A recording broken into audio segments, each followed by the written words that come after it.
వివేకానంద గారిది ఒక ఆలోచన, నేను దేవుడిని చూడాలి, దేవుడు ఏ విధంగా ఉంటాడు. ఎక్కడైనా ప్రోగ్రాంలో పోతే, ఏదైనా ధార్మిక కార్యక్రమంలో పోతే అందరికీ అయినా అడిగేది, పెద్ద పెద్ద సాధు సంతులకి అడిగేది, దేవుడు ఉన్నాడా, దేవుడు ఎట్లా ఉంటాడు, అట్లాంటి అందరికీ క్వశ్చన్ అడిగేది.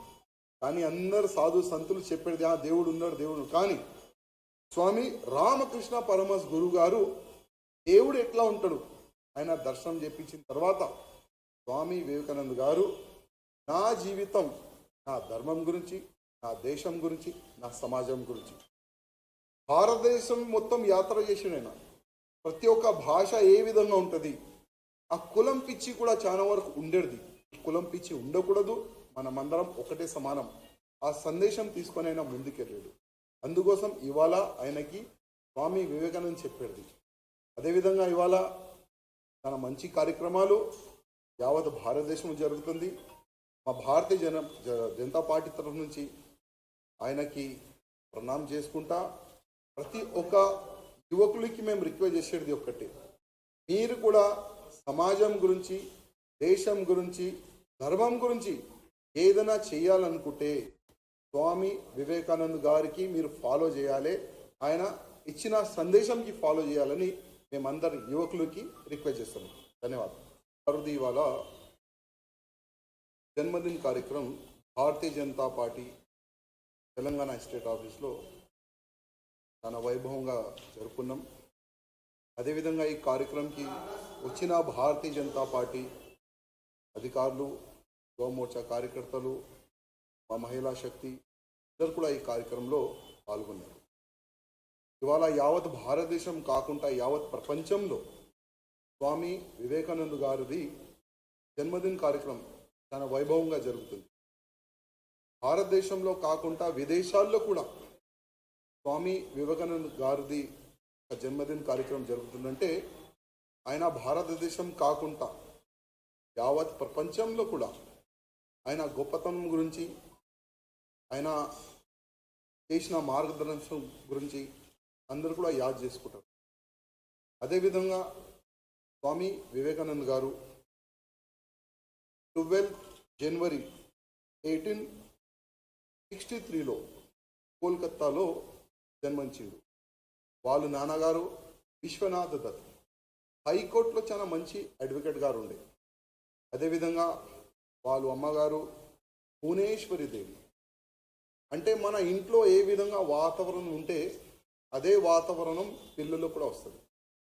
భువనేశ్వరి దేవి గారు వాళ్ళ అమ్మగారు మంచి పూజా కార్యక్రమం చేసుకోవాలి, భగవద్గీత కానీ, విశ్వ పురాణ కానీ గ్రంథాల గురించి ఇంట్లో ఒక మంచి వాతావరణం చేసుకోండి.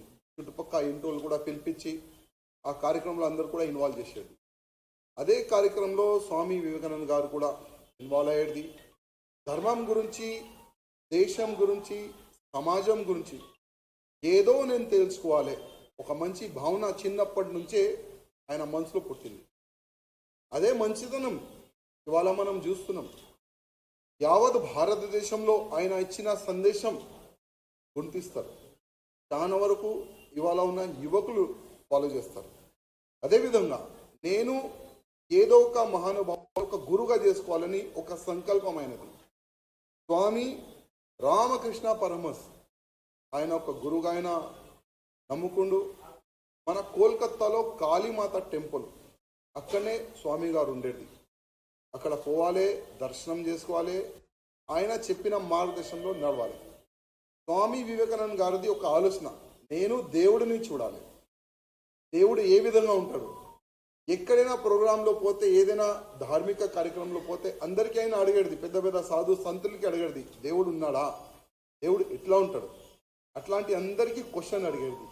కానీ అందరు సాధు సంతులు చెప్పేది దేవుడు ఉన్నాడు, దేవుడు. కానీ స్వామి రామకృష్ణ పరమహంస గురువు గారు దేవుడు ఎట్లా ఉంటాడు ఆయన దర్శనం చేపించిన తర్వాత స్వామి వివేకానంద గారు నా జీవితం, నా ధర్మం గురించి, నా దేశం గురించి, నా సమాజం గురించి, భారతదేశం మొత్తం యాత్ర చేసినైనా ప్రతి ఒక్క భాష ఏ విధంగా ఉంటుంది, ఆ కులం పిచ్చి కూడా చాలా వరకు ఉండేది. కులం పిచ్చి ఉండకూడదు, మనమందరం ఒకటే సమానం, ఆ సందేశం తీసుకొని అయినా ముందుకెళ్ళాడు.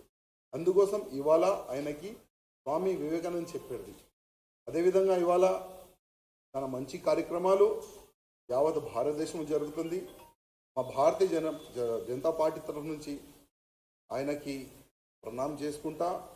ప్రతి ఒక్క యువకులకి మేము రిక్వెస్ట్ చేసేది ఒక్కటి, మీరు కూడా సమాజం గురించి, దేశం గురించి, ధర్మం గురించి ఏదైనా చేయాలనుకుంటే స్వామి వివేకానంద గారికి మీరు ఫాలో చేయాలి, ఆయన ఇచ్చిన సందేశంకి ఫాలో చేయాలని మేమందరి యువకులకి రిక్వెస్ట్ చేస్తున్నాం. ధన్యవాదాలు. ఇవాళ